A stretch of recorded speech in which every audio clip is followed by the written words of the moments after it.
Terima kasih Zakia. Selamat tengah hari pada hari sekian. Saya diberi satu tugas untuk pada hari ini, iaitu untuk menerangkan pada hari sekian apa itu mammogram.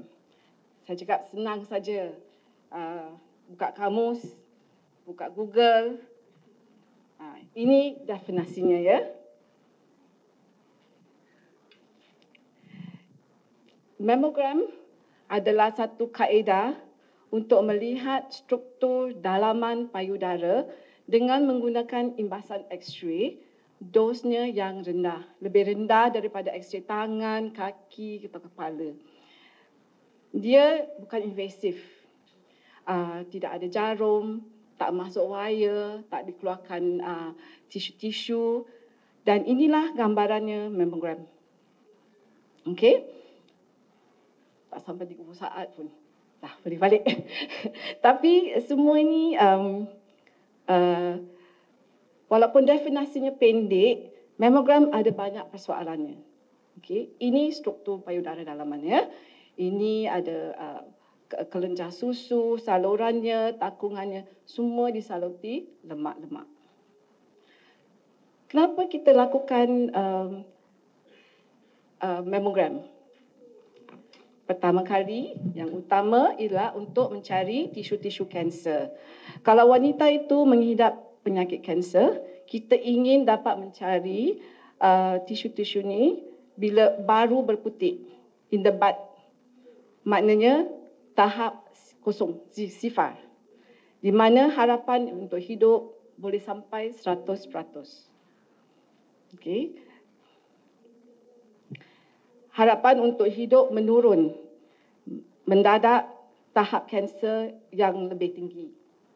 Dari 100% di tahap sifar ke 28% di tahap 4. Sekarang saya akan terangkan cara juru X-ray lakukan mammogram. Ini semua bermula dengan mesinnya. Okey.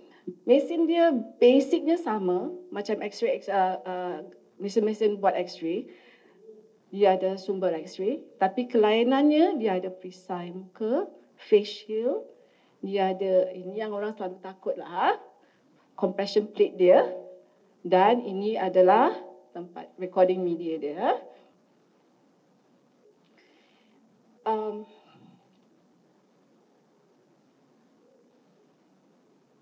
Kita ada dua sebab untuk melakukan mammogram. Satu, untuk screening atau saringan.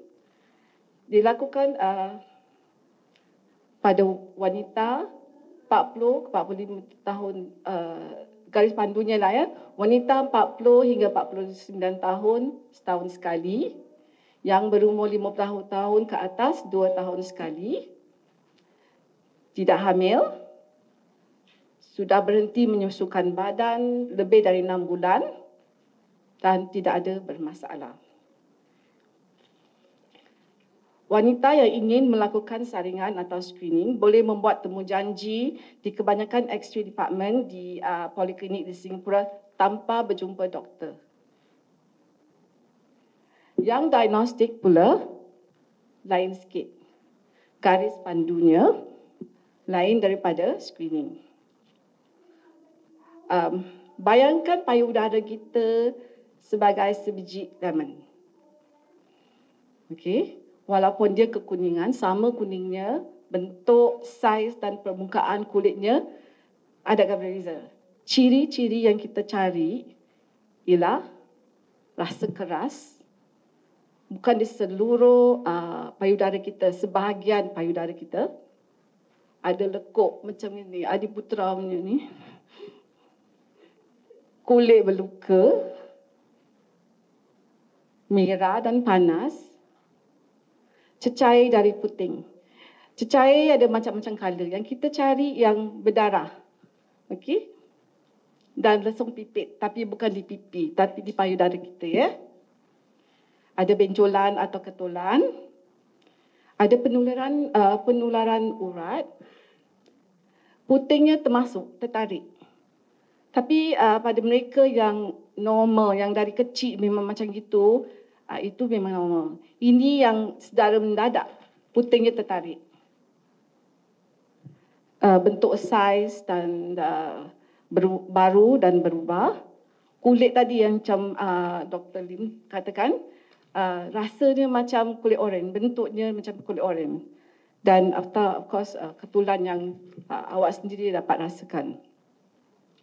Cara membuat mamografi ada memerlukan dua gambar setiap payudara. Satu adalah CC atau craniocaudal, yang lagi satu adalah mediolateral oblique. Cara craniocaudal dilakukan ya. Okay, awak akan disuruh berdiri di hadapan mesin. Juru X-ray akan membawa masuk ke dalam mesin tu, dan bila semua payudara kita sudah masuk dalam mesin tu, barulah ditekan. Dan diberi satu dos X-ray.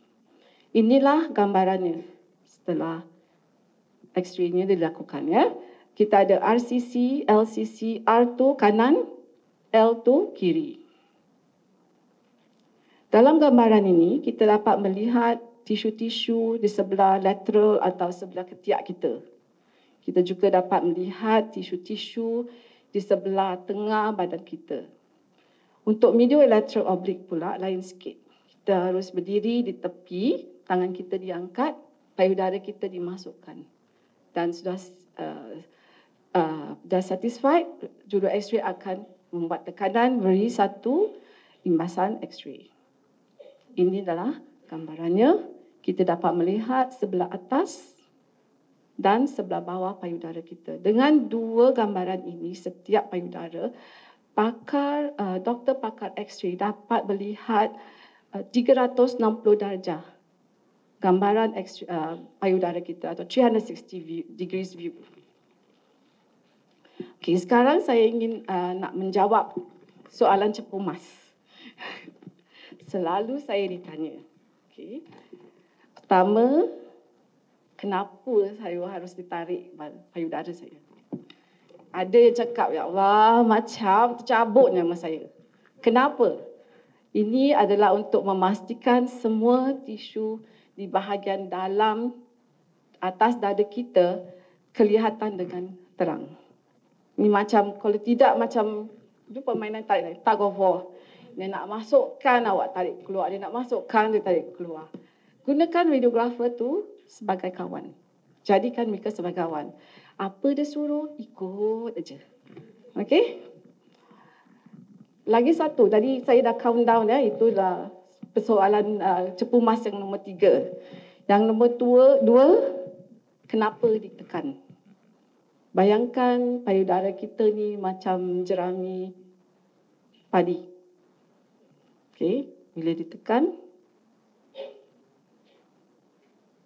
dah jadi flat. Jadi, bila kita tekan, tisu kita nampak jelas. Awak nampak tak tu ada kutu baras kat dalam tu? Lagipun untuk mengurangkan dos. Yang pertama, tebal. Jadi kita memerlukan dos X-ray yang banyak. Kalau kita tekan sampai tipis, dos X-ray-nya dikurangkan. Ya. Lagipun kalau tidak kabur, dia jelas. Pasal apa? Bila dah tekan, awak tak boleh bergerak. Okey, soalan cepu was yang nombor 1. Kenapa sakit? Saya nak hilangkan mitos, lagi kecil, lagi sakit. Besar tak sakit. Size does not matter. Dia tak penting. Besar, kecil. Itu bukan menentukan sakitnya bila membuat mammogram. Kenapa sakit? Pasal payudara sudah sakit. Pada wanita-wanita yang masih datang haid. Awak masih ingat? Sebelum datang haidnya, wah, sakit. Bila datang haid, pelan-pelan. Itu adalah tindakan hormon. Jadi, memang sakit. Kadang-kadang kita belum buat apa-apa. Nak pegang, nak periksa je awak dah pergi. Betul tak? Lagi satu penyakit yang ada sendiri itu fibrocystic. Ini bukan kanser. Lagi satu, payudara kita padat, very dense, banyak gland-gland, fibroglandular. Dia sensitif. Jadi bila ditekan, sakit sikit lah. Ini terutama pada kaum yang muda, antara 40-50 tahun. Awak masih muda, masih ada banyak glandnya. Jadi tu rasa lebih sikit lah daripada wanita-wanita yang berumur sedikit. Ya? Dan otot yang tegang. Payudara kita tak ada muscle, tapi dia duduk atas muscle ni yang kita harus tekan. Jadi bila awak tegang, kita tak compression plate tu tak jumpa payudara dulu, jumpa muscle kita. Jadi bila kita tak boleh jumpa payudara kita, kita nak kasih pressure tu lebih sikit lah. Itu yang buat sakit. Okey. Jadi ada beberapa cara untuk mengatasi sakit ni. Okay, jadualkan seminggu selepas datang haid. Okay, kita tengok kalender bulan 12 ya. Jadi okay, for example 18 lah datang haid kita. Jadi kita kira lah seminggu selepas, itu dalam 26-27 baru jadualkan mammogram kita. Atau seminggu pasal dari pukul 11 tu kita punya hormon meningkat. Jadi kita jadualkan sebelum 11 hari bulan lah. Lagi satu cara kita nak mengatasi sakit yang adalah bertenang. Tenang, masa dia relax, bersarahlah. Beri peluang pada juru X-ray tu untuk membuat gambaran yang jelas ya. Persiapan yang kita inginkan sebelum awak datang ialah pakaian yang sesuai. Kita kena buka baju kita kan. Jadi pakailah 1-2 piece lah top and bottom pasal kita nak buka baju dalam dan baju luarnya ya. Okay. Jangan gunakan wangi-wangian, deodorant, bedak atau lotion. Dia ada kimia. Dan kadang ada bintik-bintik logam yang boleh mirip kalsium yang boleh mirip kanser lah. Persiapan seterusnya, beritahu juru X-ray segala pembedahan yang pernah dilakukan ke atas payudara kita. Radiografer tu, juru X-ray akan mencatat di dalam notanya daerah-daerah yang telah dioperasikan dan doktor pakar X-ray dapat diagnoskan tempat itu pernah dibedah atau tidak. Ada setengah-setengah sakit tanya, kenapa tak boleh bikin ultrasound? Okay, atau saringan menggunakan imbasan bunyi-bunyian. Satu yang pentingnya ialah bintik-bintik kalsium yang halus yang hanya jelas dilihat dengan kaedah mammogram. Bintik-bintik halus adalah mirip kanser. Bila dengan mammogram kita dapat detect bintik-bintik kalsium ini, doktor akan membuat susulan yang selanjutnya. Kita tidak dapat melihat struktur payudara dengan segala imbasan. Kalau kita ingat masa kita scan kita punya baby, satu kalilah jalan bukan dapat semua. Dia akan scan beberapa tempat. Kadang-kadang kalau tak juru ultrasound tu tidak mahir, dia akan terlepas sesuatu area tu. Jadi kemahiran juru X-ray, juru ultrasound tu penting. Mesinnya mesti berkualiti yang baik. Dan dia cuma adalah kaedah tambahan. Dia bukan untuk screening atau saringan. Terbaik digunakan untuk susulan yang targeted. Lagi satu ialah MRI atau magnetic resonance imaging. Gunakan imbasan magnet. Dia pun tak sakit, tak payah ditekan. Tapi dia bukan untuk screening atau diagnostik. Sebahagian bara payudara tidak dapat dilihat dengan menggunakan kaedah ini. Lagi satu, alatnya ialah digunakan untuk sampingan selepas diagnosis bara. Yang lagi satu lagi yang terakhir ialah harganya agak tinggi. Satu kali buat saringan harganya dalam 1,300-1,400.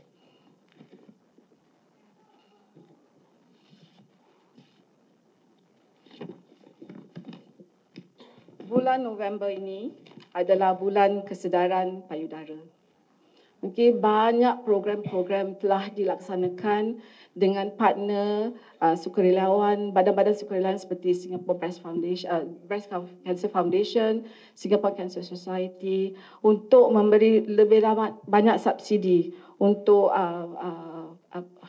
kamu-kamu yang ingin, wanita-wanita yang ingin melanjutkan screening ini ya.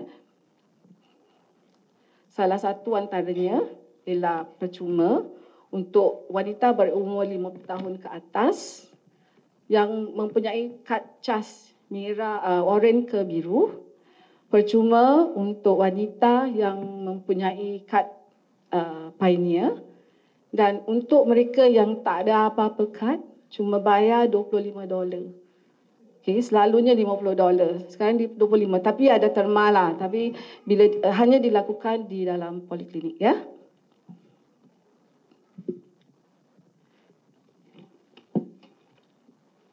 Kenapa kita semua di sini? Pakar-pakar semua di sini. Saya dan Juspers, kenapa kami di sini? Awak pasti ada mendengar kawan-kawan, sedara, adik-beradik yang mempunyai kanser payudara. Dan statistik di Singapura amat menakutkan. Di Singapura, bara payudara adalah bara yang paling tinggi, yang pertama, yang dihidapi oleh kalangan wanita Melayu. Kita imbas kembali dari tahun 1973 hingga sekarang. Dalam tahun 1973 hingga 1977, kita ada 69 wanita yang menghidap bara payudara. Tetapi kita lihat dari 2011 hingga 2015, 1032 wanita Melayu yang menghadapi bara payudara.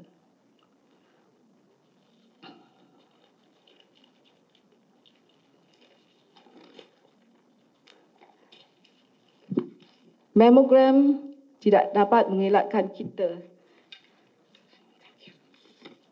Thank you. Maaf.